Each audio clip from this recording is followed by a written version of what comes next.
Well, welcome to Christ in Culture. This is Jeff Short, and today we're continuing in the theme of justification by faith alone, the Bible alone, and some of the great points of the Reformation in the 16th century. We're explaining how these are biblical and how these are a restoration of the biblical teachings. And from the comments section on the YouTube video, I've received a number of different criticisms. And one of the criticisms is that the Bible should not be the main source of our authority. And the idea here is that the church is supposed to be the main authority. The Roman Catholic Church is supposed to be the main authority, and that the Bible is just a secondary source of authority underneath the authority and the hierarchy of the Roman Catholic Church. And that has been the Roman Catholic position, especially since the time of the Reformation, but gradually building up to the Reformation. And this position then puts the church, practically speaking, above the scriptures. So in other words, what happened at the time of the Reformation, some of the great reformers like Luther and Calvin and Zwingli and the second generation and third generation reformers, they tried to appeal to scripture to reform the church, and the church simply said, hey, we decide what the scripture says. We interpret the scripture. So you can't go to the scripture directly. You have to go to the church first. The church will tell you what the scripture means. It will tell you what the scripture says, and then that will be the official teaching, and you must abide by that. And the reformers said, no, the Bible is the authority. Now, I pointed out before that this is exactly the teaching of the Orthodox Jews at the time of Christ and before Christ, and that is that the scriptures were the authority. And you see this occurring time and time again in the teachings of Jesus and the apostles and the early Christians. They appealed to scripture. They did not appeal to the consensus of the Jewish establishment at the time. Jesus didn't go and say, verily, verily, I say unto you, and then quote some rabbi who epitomized the consensus of the scholarly Jewish class or the mainstream Jewish belief in some area or not. No, he went to Scripture. He went to the Old Testament, what we call the Old Testament. He went to those books. And this was instinctive in Jews at the time. So you could have a prophet arise, like a John the Baptist, who would take people and quote scripture to them, and he didn't pay attention to the fact that the Jewish Orthodox establishment believed one thing. He didn't see that as an argument settler. Well, the Jewish establishment in Jerusalem believes this, so that's the way it is, because they get to define the entire Jewish faith, because they're the ones in authority, because we have a living faith. We don't have a dead faith from the scripture. No, that's what the Roman Catholic Church argues today, is that Jesus gave us a church, not a Bible. Well, he gave us revelation from God that became the New Testament, and that became the source and authority of the church. So the church is not above scripture. This church does not interpret Scripture. Scripture interprets Scripture, just like the Jewish people could go to the Bible. A prophet could arise in the midst of the Jewish community and point to the Bible and said, we're not doing right. We must return to what Isaiah or what Jeremiah says. And that was perfectly legitimate. In fact, that's what Jesus did. He would quote the Jewish authorities of his time and then say, you say this, but I say, and then point people back to the scriptures. So I want to talk a little bit about today some of the questions I've received in the comments section on the Bible, and I'm going to just go to one question here. It says that, here's a challenge to me. It says, please provide me with a list of answers to these questions. Please show me in the Bible. Here's one of the first questions. And I was accused of skipping over these questions. And I'm not skipping over them. I'm simply trying to figure out what, in the comment section, what I want to actually answer and what I want to get into, because I don't want to spend an hour or two writing an essay on the comments section. I'd rather pick the most important questions and answer those. But I am going to go through all of these questions because there are a couple guys who are saying something like, well, you're just passing over those questions. You're neglecting them. They must be questions you can't answer. Yes, we can answer these questions. And so I'm going to take the time to do it in a video so that everyone can see that these questions don't get at the heart of what the whole issue is with biblical authority over the authority of the church, the Roman Catholic Church. So here are some of the questions. There's 1, 2, 3, 4. 4 of them. So let me go one by one and try to get through as many as I can. Hopefully all 4 today. Now, I may not answer the question the way you want me to answer the question, some of the commenters. These answers may not be what you want to hear, but I am going to give you the most common sense biblical answer to these questions. And so just because I don't answer them the way you want me to doesn't mean that they haven't been answered. So we're gonna look at this. Okay, first question. Please show me in the Bible where it says the Bible commands that any and every doctrine be proved from the Bible alone. So this is supposed to be a debate stopper. It's like, oh, the Bible doesn't say specifically that Christians are supposed to go to the Bible and draw forth from it as the primary source of faith and life in the Christian church. So we're going to get those Protestants because they can't find one passage in the Bible where it says that everything should come from the Bible. Well, I would attack that question simply by saying it doesn't have to have a verse, any chapter that says, now, Christians, everything that you believe and every way of life that you live must be taught explicitly from the Bible. How do I know that? Because the Jews didn't have a verse that told them that everything they believed and every way they lived had to come strictly from their Bible. I run into this all the time. The Roman Catholics who argue for the authority of the church over the Bible, they always assume that the early church didn't have a Bible, that the early Christians didn't have a Bible. All they had was a church. They did have a Bible. They had the Old Testament of the Bible. They didn't have the New Testament yet, but they had the content of the New Testament because they had the apostles. They had the teachings of Jesus and the teachings of the apostles, and they had the content of the New Testament. They didn't have it written down yet, and thank God we have it written down, or else a lot of those teachings, all of those teachings in the New Testament would have been lost, except for if you're a Roman Catholic apologist, you're going to say, well, those things would have been preserved anyway through the oral tradition and the secret traditions that were handed down to the Roman Catholic Church.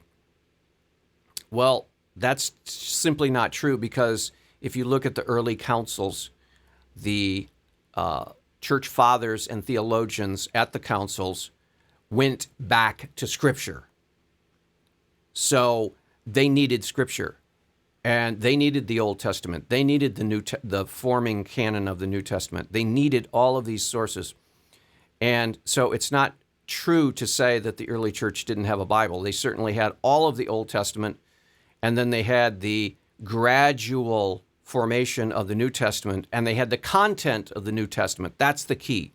The early first century Christians had the content of what we have in the Bible. And so that was the basis for their church community. Now, please show me in the Bible where it says the Bible commands that any and every doctrine be proved from the Bible alone. Don't need that. See, you're setting up a straw man. You're saying, show me where the Bible teaches the Bible alone. You don't need the teaching when you're already doing it. Show me in the Bible where it says, show me in the Bible where there's a proof for the existence of God. There isn't one. You don't need a proof for the existence of God if you already are assuming his existence, which the Bible does. In the beginning, God created the heavens and earth. Where'd God come from? It doesn't say. It assumes that God is there, but it doesn't prove his existence. So someone could ask me, well, show me where in the Bible that it proves that God exists. It doesn't do it. You don't need it. You don't need that. And this is the same way with show me a verse in the Old or New Testament that says the Bible alone is the source of authority. You don't need it. Just look at the Jews in the Old Testament. Look at Jesus. What did he do when he was out being tempted by Satan in the wilderness? He appealed to Scripture. It is written. It is written. It is written. Why? Well, the assumption of Jesus and the assumption of the apostles is when you go to the Scriptures, that is the authority. And so Jesus, when he talked to Satan and countered his temptations in the desert when he was out there 40 days and 40 nights, he quoted Scripture and as if that was the argument stopper. And it was. Because his assumption is, isn't it, that when you go to Scripture, there is no higher authority to appeal to. So Christians are totally correct, and the Reformation is totally correct in looking to the Scriptures as the final authority. And they especially needed to do that in the Reformation day because there was so much human tradition and cultural baggage that had been accumulating over the many decades and centuries in the Roman Catholic Church by the time of the 16th century, so that when Martin Luther and John Calvin and others said, we're going back to the source, we're going back to the authority, we're going back to Scripture, they were totally doing what the Jews did and totally doing what Jesus and the apostles did in their time. And that's pretty obvious. So you don't need a chapter and verse to say the Bible alone is the sole authority to believe it and hold to it, because that is exactly what the assumption is of everyone who is in the New Testament. And so you go to the revelation of God. Second question, show me where the apostles told their followers that the Christian faith will be based solely on a book. It's based on the teachings of Christ and the apostles, which forms the basis of a written book called the New Testament. So you're trying to make it out to be a book. Show me where the apostles told their followers that the Christian faith will be based solely on a book. That's phrased wrong. We can show you where the apostles told the Christians that the Christian faith will be based on the teachings of Jesus and the apostles. And of course, all of the written Old Testament. So it's better to have a written content than a content just floating around in the minds of leaders and teachers and preachers and pastors who can somehow forget, omit, neglect, distort, twist, turn into heretical teachings, if it's not written down, then that content of revelation that Jesus brought and the apostles brought is not fixed and firm. And if it's not fixed and firm, it can be manipulated. And that's exactly what it has been over the centuries. And that's why Luther and Calvin needed to do what they did. They needed to go back to the Scripture. And if you look at, for example, the whole area of Marian piety and Marian devotion, there is no question that Marian piety and Marian devotion and the cult of Mary and prayers to Mary and all of the associated doctrines and dogmas around Mary, you can see the development of that. But there's nothing of that in the pages of the New Testament. And the New Testament, again, is the content of what Jesus and the apostles taught.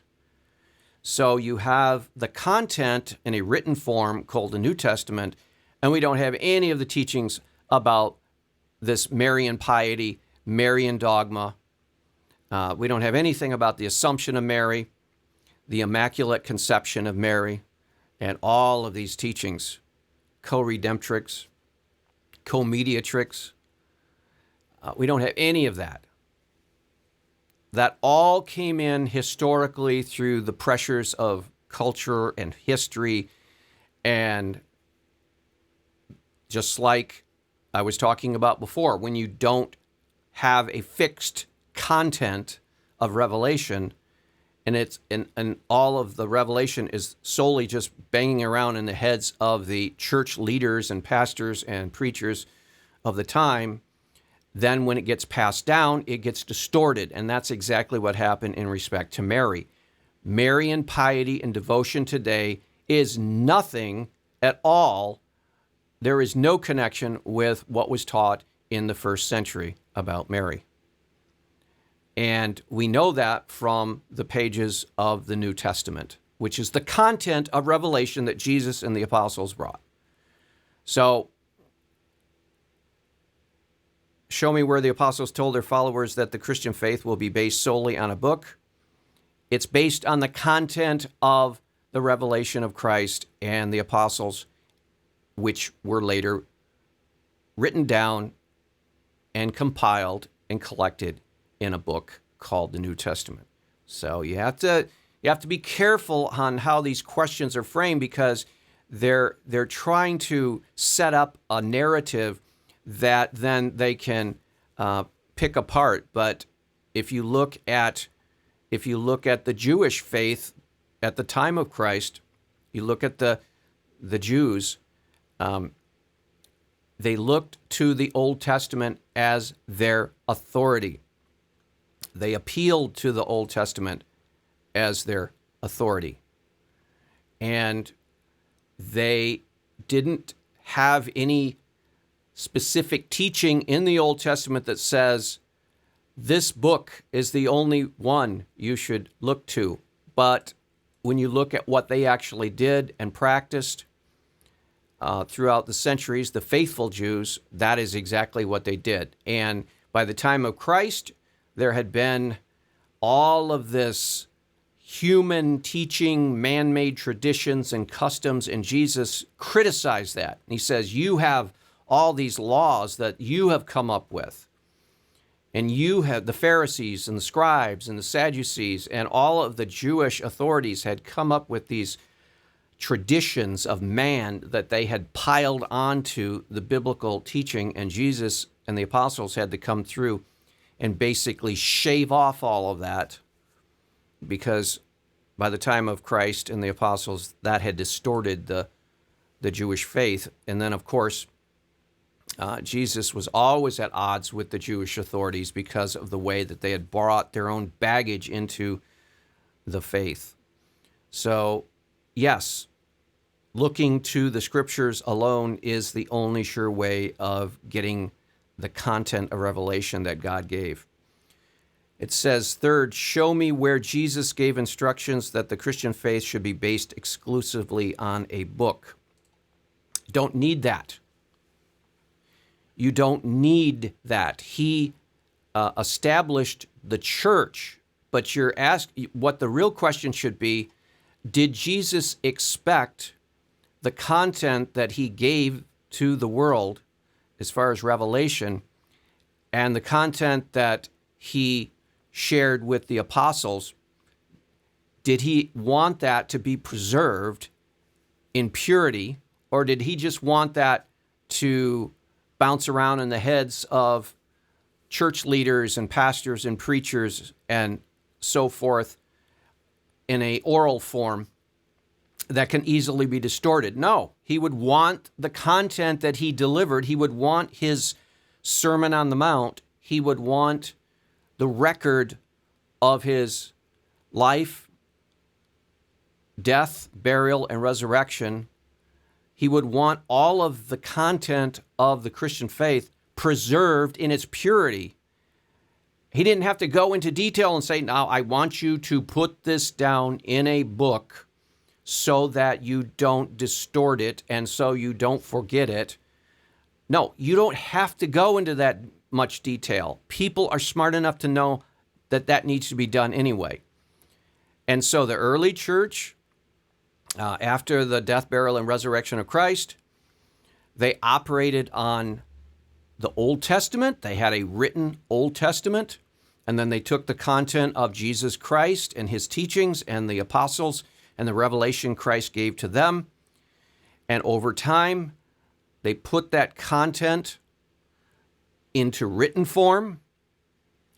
Jesus didn't have to tell them to do that, because it's obvious if you have revelation from heaven, from God, you don't want that distorted. You don't want that twisted. You don't want that manipulated by the sinful nature of man. And the Bible teaches, the New Testament teaches us, Paul, the Apostle Paul, teaches that, quotes the Old Testament, all have sinned and fall short of the glory of God. All have sinned. That means even church leaders. That means pastors. It means evangelists. So you can't trust any individual to carry the content of the faith. So you have to entrust the content of the faith to the medium that will best allow it to carry on century after century. And what that was done is in the book of the New Testament. First, they were separate books written down, the content of the faith written down, and then circulated amongst the churches of the first century and second century and later. And then centuries later, all of these books that were the deposit of faith, that were used by the church, that were looked to by the leading theologians, brought together in the New Testament, called the New Testament, and you had the content of the faith in a fixed form. So no distortion, no twisting, no manipulations can occur. And you don't need Jesus to spell out all of those details for it to be a valid process. So again, framing of the question is wrong. Finally, the last question, show me where in the Bible that it states the Bible is ultimate and only authority. I just appeal back to the Jewish faith again. Show me where the Old Testament teaches that it is the only authority. Again, you look at the way Jesus and the apostles handled the Bible, the Old Testament, the Bible that they had, the written form, the written revelation they had, and you will see that they assumed that. So when Jesus revealed more of God the Father, then it says that, for example, the Bereans searched the Scripture. And when the apostles taught in the first century. It says the Apostle Paul taught, the Bereans searched the scripture to see if this was true. They were comparing what the gospel message was with the scriptures, the Old Testament that they had. You could go to Isaiah 53. You could point to the suffering servant. You could look at the prophecies there, and you could realize, hey, this is Jesus being depicted in this prophecy. And so they would point to the Old Testament in their teaching, and then later on, their revelation, the content of their revelation was collected. That became the content of the New Testament. And so you had written form. And now this isn't to say that there aren't other lesser authorities operating in Christianity and having been operating in Christianity for many centuries. When you have a local church, for example, whether it's in the first century or the 21st century, you have an authority structure there, and those are legitimate, but those authority structures have to align with the ultimate authority, which is Scripture, because that is the content of the faith. And we believe that through God's providence, that the basic and essential content of the faith that Jesus taught and that his disciples carried on and the apostles taught, that has been preserved. We believe that God has preserved that in the Old and New Testaments. Now, for the Roman Catholic Church, the problem is, how do you discern in your own church truth from error? Because, for example, right now, if you don't see the Bible as the leading authority for the Christian faith, and you see the church itself as the authority, well, then how do you reform yourself? How do you return to the purity of the faith? You can't, because you don't have an authority outside of yourself.